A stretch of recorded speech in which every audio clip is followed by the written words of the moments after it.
Assalamualaikum warahmatullahi wabarakatuh.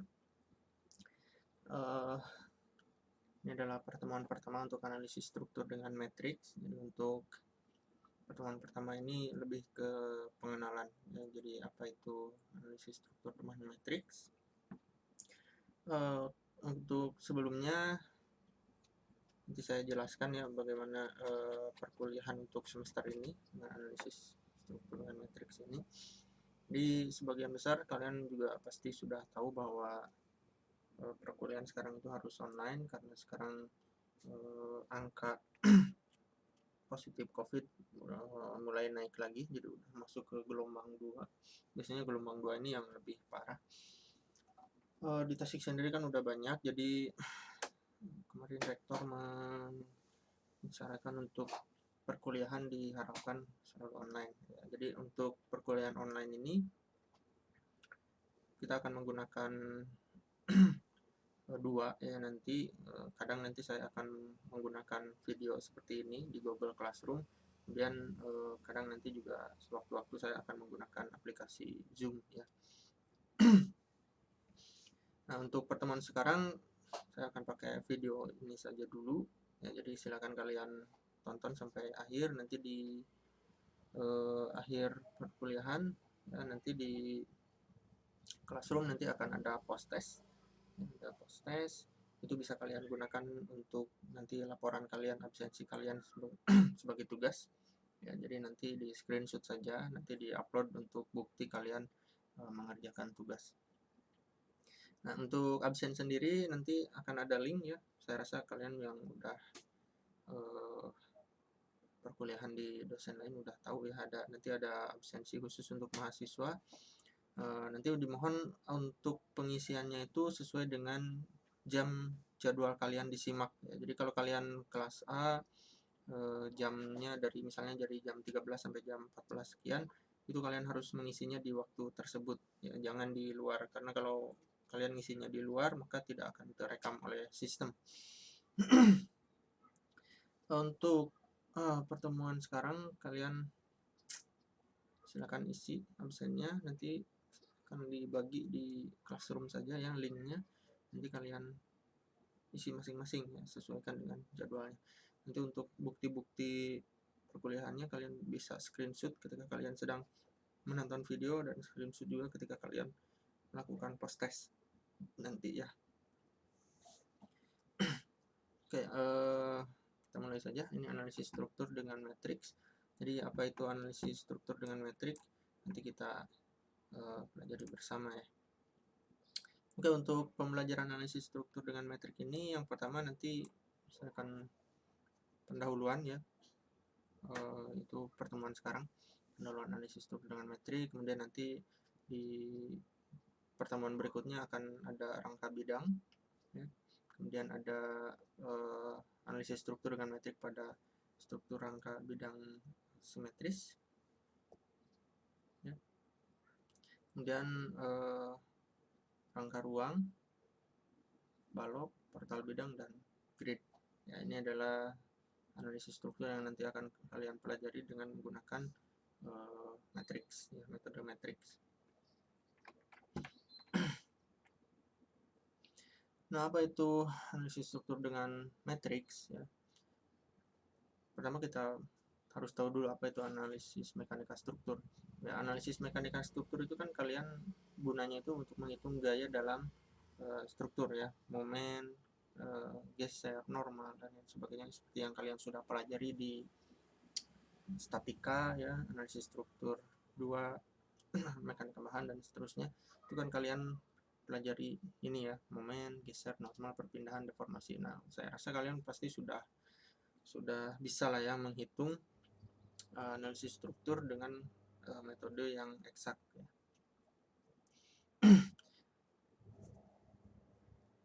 Nah, selain dengan eksak, dalam perhitungan momen, geser, dan lain sebagainya itu kalian bisa selesaikan dengan metode matriks. Nah, itu disebut, kenapa disebut dengan analisis struktur dengan matriks, karena dari perhitungan analisis struktur yang biasanya kalian dengan manual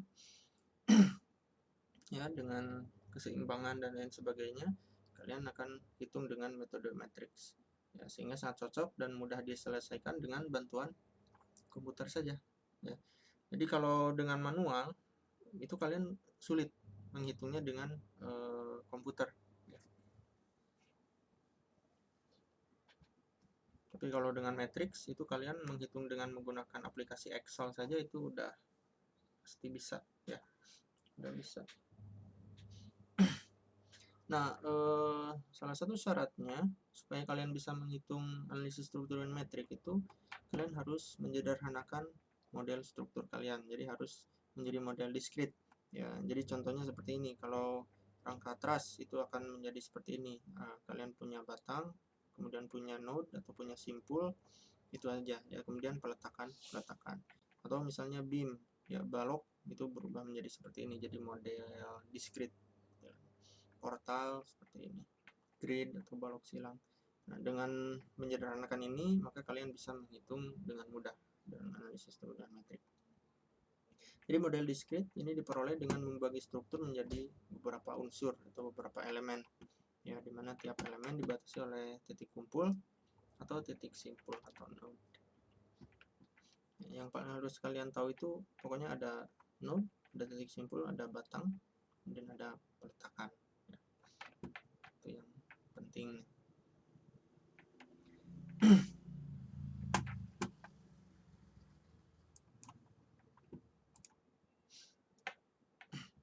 Oke, penentuan letak titik simpul. Jadi kapan kalian harus membuat di batang tersebut ada titik simpul? Yaitu ada beberapa kriteria ya. Yang pertama itu terjadi perubahan sifat bahan atau material. Jadi kalau misalnya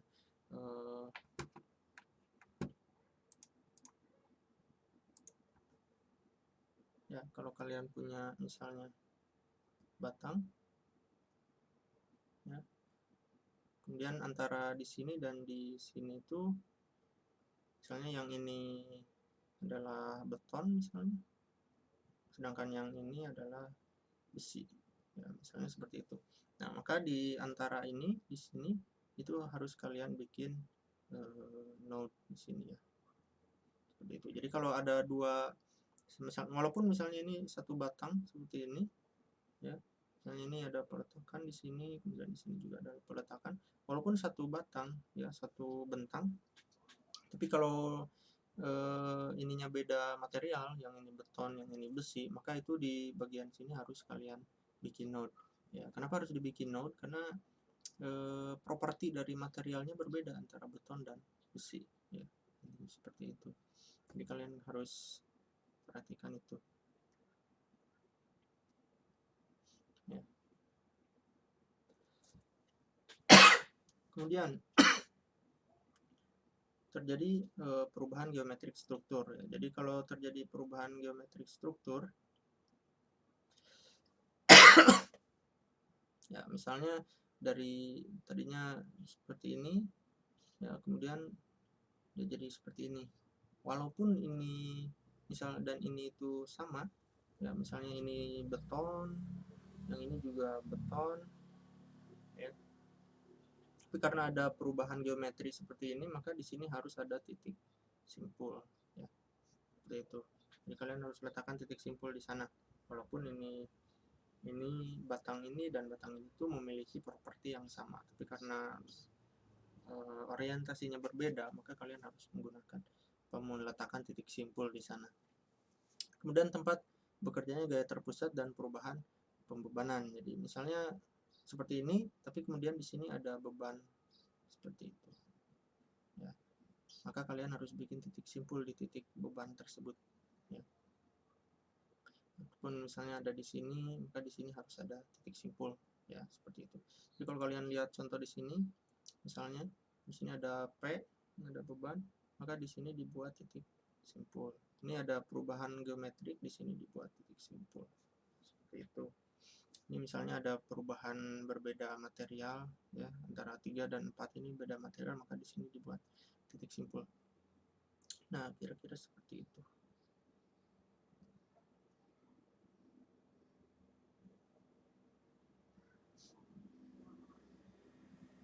Oke, nanti ini masalah titik simpul udah selesai, ya, seperti itu. Jadi kalian harus perhatikan di mana titik simpulnya. Kemudian jenis perpindahan atau deformasi. Nanti dalam struktur itu kalian kan pasti udah tahu lah ya masalah jenis perpindahan dan deformasi. Nanti ada perpindahan normal, geser, momen lentur, momen puntir, ya seperti itu. Jadi ini misalnya normal seperti ini, ya, kemudian ini geser, ini puntir, ini lentur, ya seperti ini, momen lentur. Jadi ini jenis-jenis perpindahan di sini juga nanti akan dihitung ya.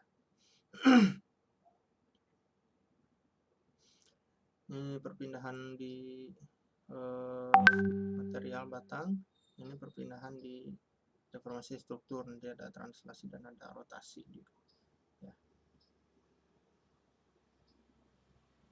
Nah, di analisis struktur dengan matriks juga mengikuti hukum keseimbangan ya, sama. Kalau kalian dulu biar kelihatan. Hukum keseimbangannya tetap berlaku ya. Di sini ada sigma fx sama dengan 0, sigma fy sama dengan 0, sigma fz sama dengan 0. Kemudian sigma mx juga. Jadi ini artinya momen arah x, momen arah y, dan momen arah z juga itu sama dengan 0. Nah, ini tetap berlaku ya, sama seperti perhitungan manual. Kemudian kompatibilitas ini merupakan persyaratan keserasian dari perpindahan atau kontinuitas perpindahan di seluruh struktur. Ya, jadi kalau maksudnya seperti ini. Jadi kalau kalian punya batang seperti ini, ya, ini misalnya begitu. Nah, kalau kalian kasih beban seperti ini, yang berpindah itu bukan hanya batang ini, misalnya seperti itu, tapi batang yang ini itu juga ikut berpindah ke sana, dan batang yang ini juga ikut pindah seperti itu. Jadi itu adalah kompatibilitas, jadi persyaratan keserasian dari perpindahan atau kontinuitas. Atau misalnya kalian punya batang seperti ini dikasih beban seperti ini, dia akan melundutnya seperti ini, tidak mungkin akan melundut ke atas seperti itu ya. Jadi dia akan melundutnya ke bawah, misalnya contohnya seperti itu. Jadi kompatibilitas juga harus berlaku. Jadi kalau kalian dalam perhitungan struktur nanti, ketika kalian melihat ada perpindahan yang tidak wajar, itu harus kalian cek lagi ya. Misalnya kalian hitung struktur seperti ini, kalian kasih beban ke sana, tapi setelah dihitung kok perpindahannya jadi ke samping seperti ini, itu kan tidak mungkin ya. Jadi berpindahnya jadi seperti ini misalnya, itu tidak mungkin. Jadi kalian harus cek lagi. Nanti ada hubungan gaya dan perpindahan, jadi F itu sama dengan K kali D ya. K ini adalah kita anggap sebagai kekakuan spring ya, kita anggap sebagai kekakuan. D ini adalah jarak perpindahannya berapa ya. Gaya ini itu sama dengan kekakuan dikali dengan jarak perpindahan berapa.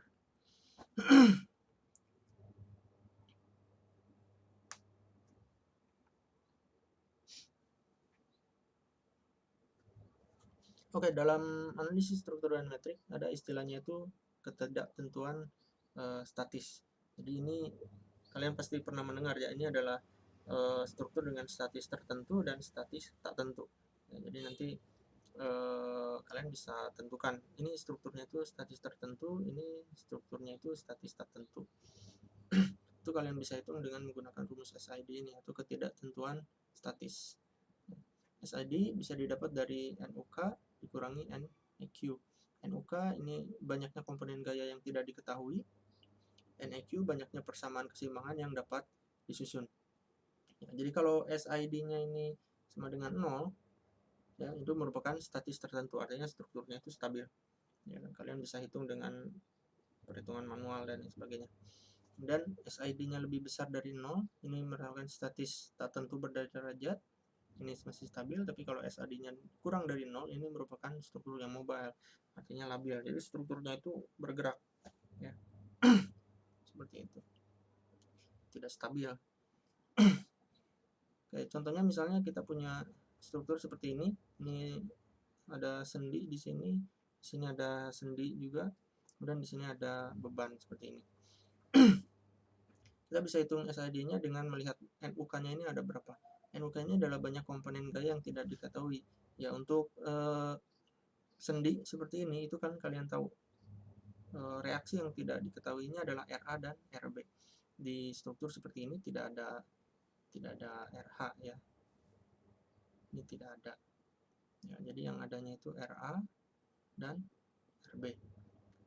Sehingga ada 2 NUK-nya. NEQ-nya persamaan yang kalian dapat susun itu juga ada 2. Ya, sigma FY sama dengan 0 dan sigma MZ sama dengan 0. Sehingga SID-nya itu adalah NUK dikurangi NEQ 0. Ini berarti statis tertentu ya. Dia stabil ya, dia gak akan lari kemana-mana struktur ini. Oke, kemudian kita punya struktur seperti ini. Kita punya jepit misalnya, kemudian ada beban dengan ada kemiringan, ada sudutnya di sini, ada alfa, kemudian di sini ada sendi roll ya, seperti itu. NUK-nya yang tidak diketahui ada 4, ada RA, ada HA, ada MA. Kenapa ada HA? Karena ininya ada sudut ya, sehingga ada reaksi terhadap horizontal ya. Dan ada RB sehingga ada 4. Sedangkan NEQ-nya persamaan keseimbangan yang dapat disusun adalah Fx, Fy, dan sigma MZ 0 sama dengan 0 ya. Jadi ada 3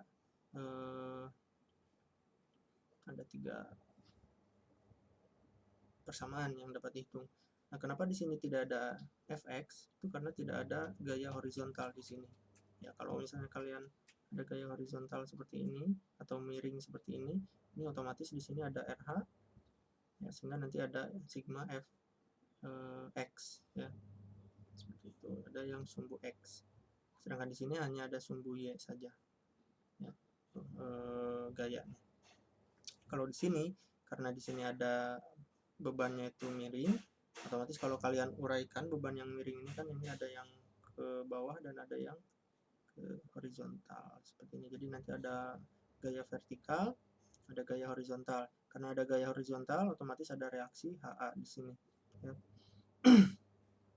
Karena ini jepit, di sini otomatis ada momen. Ya, seperti itu. Sehingga ada 3 persamaan yang bisa disusun. SID-nya kalian bisa hitung dari 4 tadi komponen gaya yang tidak diketahui, dan 3 ini adalah keseimbangan yang bisa disusun. Itu 4 dikurangi 3 sama dengan 1. Karena dia lebih besar dari 0, ini merupakan struktur statis tertentu berderajat SID, tapi dia stabil. Artinya ini struktur gak akan lari kemana-mana karena di sini ada jepit, di sini walaupun di sini ada roll, di sini dijepit. Jadi struktur statis tertentu berkode 1, orde 1 ya. Ini masih bisa diselesaikan strukturnya.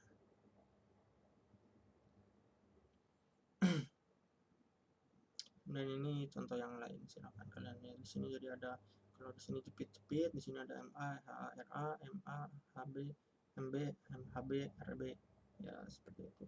Hingga ada 6. NEQ-nya itu kalian bisa hitung ada 3 ya, sigma Fx, Fy, dan Z. SID-nya itu kalian hitung 6 min 3, 3. Jadi ini struktur tertentu berorde 3 ya. Itu.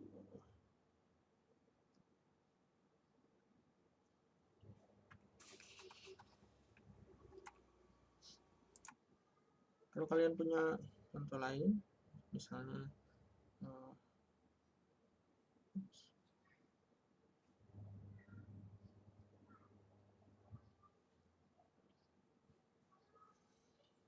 misal kita punya batang seperti ini, dan ini ada roll, dan di sini juga roll ya. Kemudian kalian punya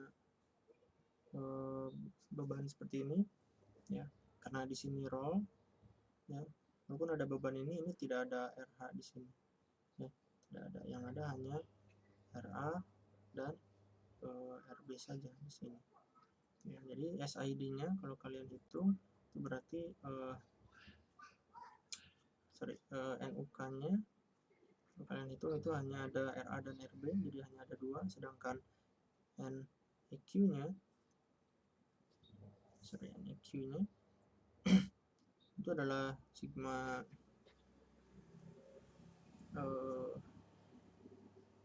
fx ya, kemudian sigma fy dan sigma mz, karena ini seperti ini. Jadi ini berarti ada 3. Jadi kalau kalian hitung 2 min 3 sama dengan negatif 1, ini dia lebih kecil dari 0 ya. Karena dia lebih kecil dari 0, maka strukturnya ini tidak stabil. Artinya dia bisa berjalan ya, karena dia ini roll dia jadi berjalan ke sana kemari, nanti strukturnya lari-lari ya. Makanya ini struktur yang statis tak tentu, dan ini menggunakan statis yang struktur yang mobile. Jadi ini dia strukturnya itu labil, kemana-mana dia bergerak. Oke, tadi ada SID, kemudian ada istilahnya itu kinematis struktur. Pindah ke sini. Kelihatan. Oke, penentuan derajat ketidaktentuan kinematis merupakan dasar bagi analisis struktur metode kekakuan atau stiffness, karena kita di sini di analisis struktur dengan metrik itu metode kekakuan ya, metode stiffness.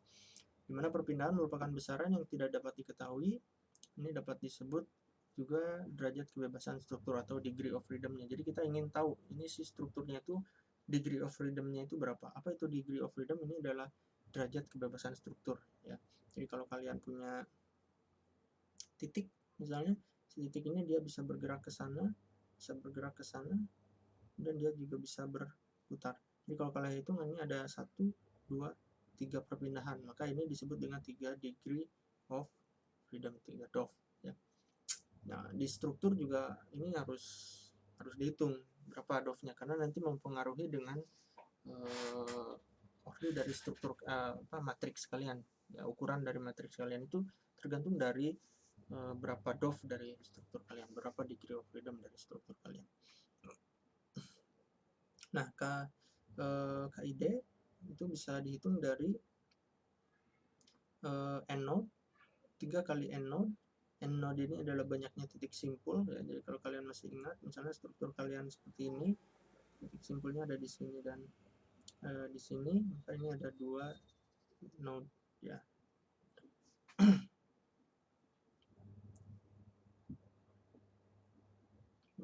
Karena ini juga dihitung ya, peletakan juga dihitung. Jadi ini struktur seperti ini ada 4 node ya. Banyaknya titik simpul, kemudian dikurangi dengan NRE banyaknya reaksi peletakan ya. Reaksi peletakannya misalnya di sini dan di sini. Sorry. Maksudnya reaksi peletakan itu, di peletakan ini ada berapa reaksi.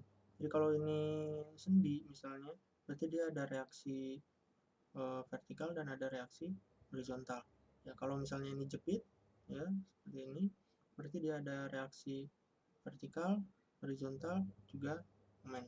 Ya, berarti kalau misalnya kalian lihat seperti ini, ya di sini sendi, di sini jepit, maka jumlahnya itu adalah 2 ditambah 3, berarti ini ada 5 reaksi peletakan ya. Seperti itu. Berarti dia ada 5 reaksi peletakan. Jadi KID bisa kalian dapat dari 3 dikali jumlah node dikurangi dengan jumlah reaksi peletakan. Nah, di sini ada contohnya, misalnya kalian punya jepit di sini. Ya, ini jepit, ini sendi. Ya.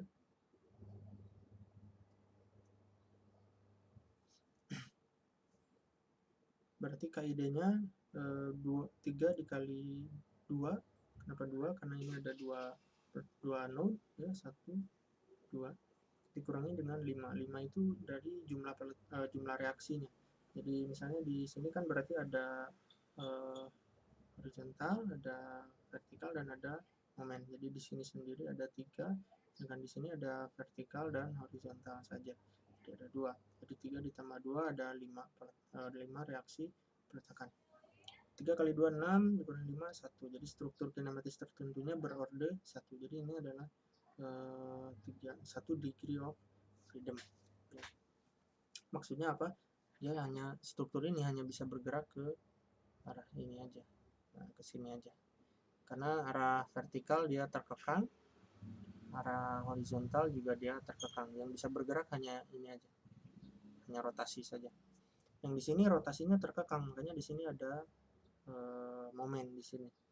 Makanya dia tidak bisa berputar ya. Yang bisa berputar hanya di sini saja, di sendi saja.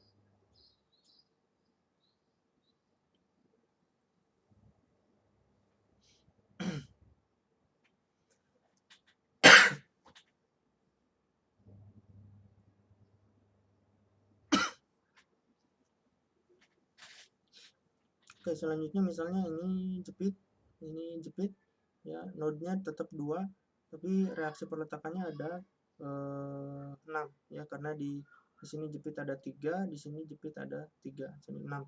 Jadi kalau dihitung itu menjadi 0. Kinematis tertentunya ini tidak ada perpindahan sama sekali, dia tidak bisa berotasi, ya, dia tidak bisa berpindah ke samping, dia tidak berpindah ke vertikal, ya seperti itu. Karena dia strukturnya itu diam. Lendutan itu tidak dihitung sebagai DOF ya. Yang dihitung itu hanya di titik simpul saja. Hanya di titik simpul. Tapi kalau kalian misalnya bikin simpul di sini, ya otomatis kan dia jadi apa? Simpul bukan sendi, simpul bebas ya. Ya, otomatis dia bisa bergerak arah horizontal, arah vertikal, dan dia bisa juga berputar. Nah, maka di sini dia akan menjadi 3 degree of freedom strukturnya. Jadi kalau kalian hitung itu kan node-nya itu kan jadi ada 3, jadi 3 kali 3 dikurangi 6 ya, tetap sama, jadi 9 kurangi 6 dia jadi ada 3 degree of freedom, karena dia bisa bergerak arah vertikal, dia bisa bergerak arah horizontal, dan dia bisa juga berputar ya. Seperti itu cara kalian menghitung jumlah degree of freedom-nya.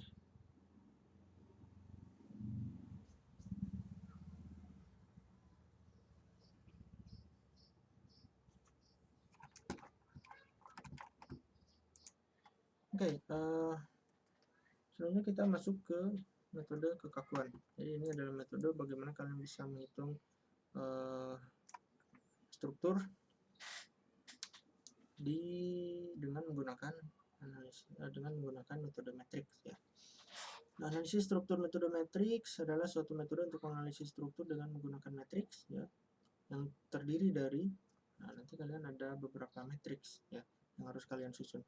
Pertama ada matriks kekakuan, ada matriks perpindahan, dan ada matriks gaya.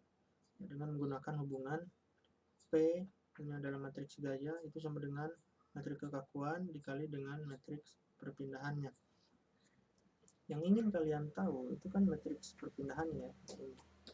Nah, ini tinggal kalian dengan menggunakan rumus matriks itu kalian bisa tahu ya, artinya kalau kalian dalam rumus biasa ya, kalau dalam rumus biasa itu kan kalau P itu sama dengan K dikali dengan U, maka untuk mendapatkan U itu sama dengan P per K, ya kan, seperti itu.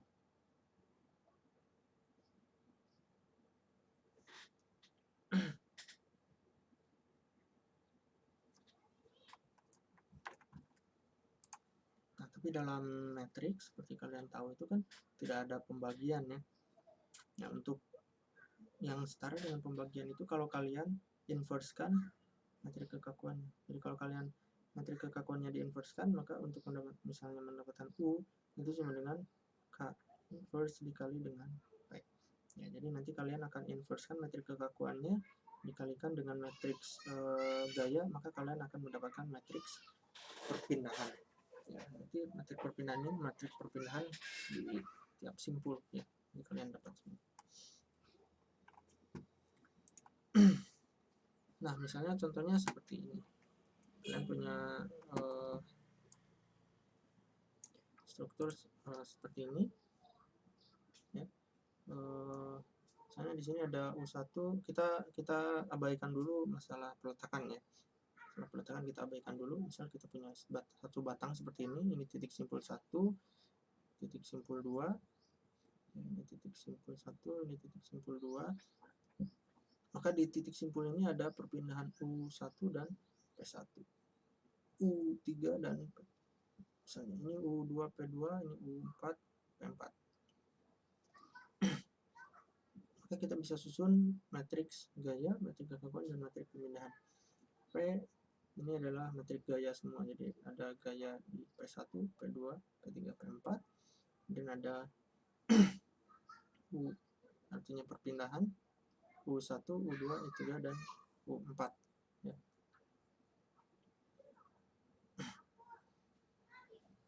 P, kalau kalian bingung maksud dari P di sini adalah reaksinya ya. Jadi kalau kalian ini adalah reaksi kalau disederhanakan, tapi di sini kita anggap sebagai P.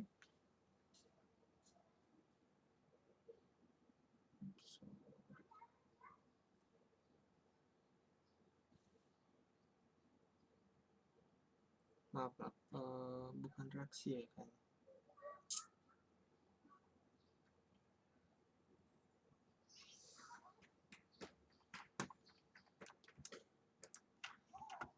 Ya, jadi P di sini adalah ini gayanya ya.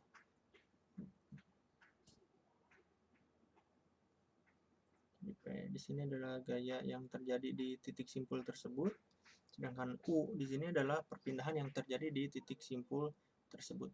Nah, nanti kan ada P1, P2, P3-nya itu tergantung dari yang tadi degree of freedom-nya. Jadi di sini kita anggap ada 2 degree of freedom, ada arah Z misalnya dan arah Y ya, misalnya seperti itu. Nanti mau ada 3 juga boleh, karena ini ada 3 sumbu, harusnya ada 3 degree of freedom. Jadi ada arah X, Y, Z. Tapi di sini kita anggap di sini ada 2 perpindahan. Jadi ada perpindahan U1, U2, U3, dan U4. Dan di sini juga ada gaya P1, P2, P3, P4. Terserah nanti bahwa bagaimana kalau tidak ada gaya ke sini ya gak apa-apa, tapi tetap ditulis dulu di sini untuk penyusunan matriks ini supaya nanti tidak bingung ya. Masalah nanti misalnya P3 ini nilainya 0, di sini juga otomatis nilainya nanti 0. Nanti tidak akan hasilnya juga nanti otomatis misalnya tidak akan ada gaya di U3 misalnya, perpindahan di U3 karena P3-nya 0. Jadi terserah. Yang penting kalian susun dulu sesuai dengan degree of freedom-nya. Ya, kalau di sini degree of freedom-nya 2, maka otomatis dia ada 4 dof ya. Berarti seperti ini ada 4, otomatis matriks gayanya juga ada 4 kali 1, kemudian matriks kekakuannya jadi 4 kali 4, dan matriks perpindahannya juga 4 kali 1 ya, seperti itu. Makanya tadi saya bilang jumlah degree of freedom itu sangat berpengaruh terhadap besarnya matriks kalian ya. Ini seperti ini. Nah, jadi seperti ini. P1 ini adalah matriks gaya, itu sama dengan matriks kekakuan dikali dengan matriks perpindahan. Kalau diuraikan itu seperti ini, P1 sama dengan K11 dikali U1 kali U12 kali ini rumus matriks ya, kalian pasti sudah tahu. Ini keseimbangan gaya seterusnya. Oke, itu bayangannya. Kalian nanti akan mempelajari bagaimana menyusun matriks ini, bagaimana menyusun matriks kekakuan, karena ini yang paling sulit itu menyusun matriks kekakuan. Nanti ada metodenya, ada rumusnya sendiri. Nah, di dalam struktur itu kan tidak semuanya dalam satu bidang ya. Ada yang beda bidang. Di dalam misalnya kalian punya struktur besar, ini misalnya adalah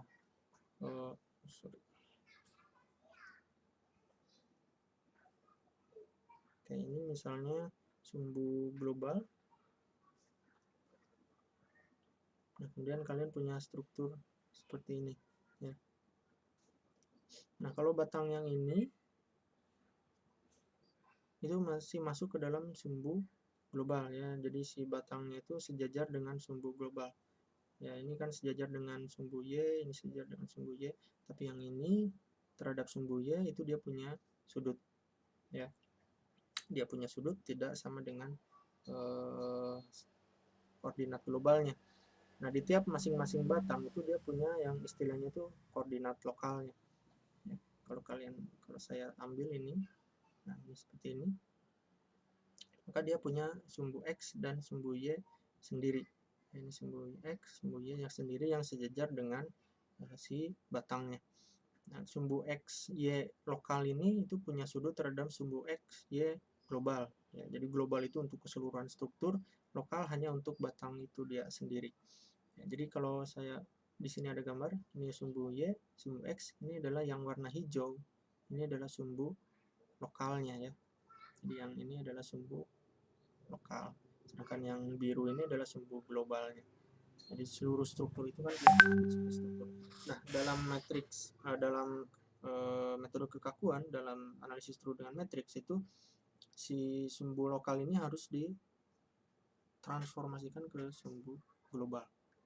Karena kalau kalian hitung tiap-tiap batang itu kan perpindahannya itu akan searah dengan sumbu lokalnya. Misalnya arah X-nya sekian, misalnya 0,05 mm, misalnya arah X-nya 0,4, misalnya seperti itu. Tapi kan kalian ingin tahu berapa terhadap keseluruhan struktur. Jadi struktur ini perpindahannya seperti apa. Makanya ini ditransformasikan ke sumbu global. Jadi perpindahan ini nanti akan diterjemahkan ke dalam sumbu global. Misalnya dari yang tadinya 0,05 meter lokal itu dia akan berubah menjadi berapa terhadap sumbu global ya, karena ada sudut tadi tidak akan mungkin 0,05 tapi ada pengurangan ya, seperti itu. Makanya kita harus transformasikan ke dalam sumbu global.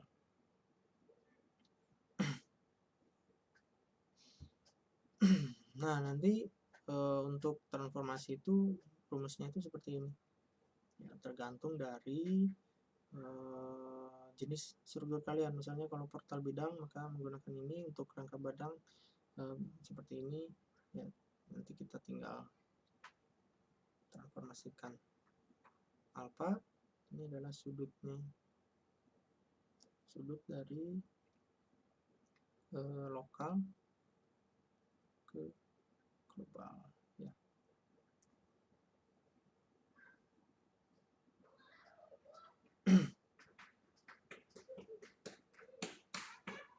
Nah, ini adalah metrik kekakuan elemen ya. Kalau tadi kan ini metrik transformasi ya.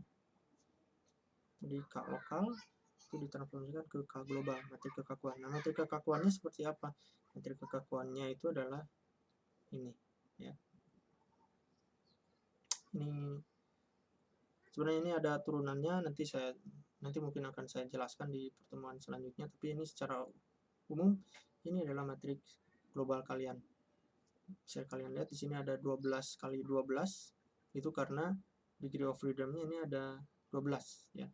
Ada 1, 2, 3, kemudian puntir terhadap Z, puntir terhadap X, puntir terhadap Y, jadi masing-masing ada 6. Di sini juga ada 6. Jadi totalnya ada 12 degree of freedom, makanya di sini 12 kali 12. Ya, ini kekakuan elemen.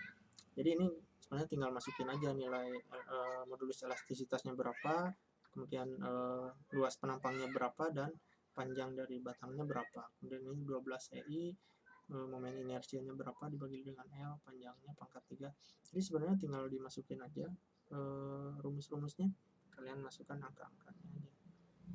Tapi bentuknya harus seperti ini susunannya.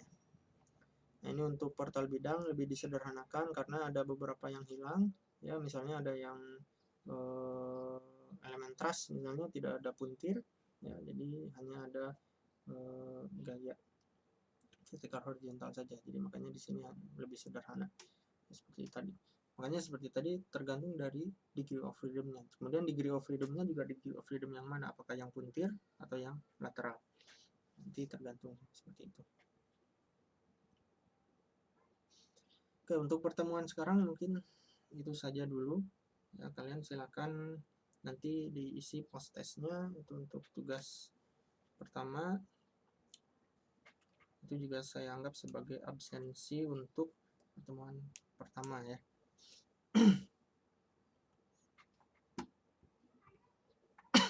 Terima kasih. Assalamualaikum warahmatullahi wabarakatuh.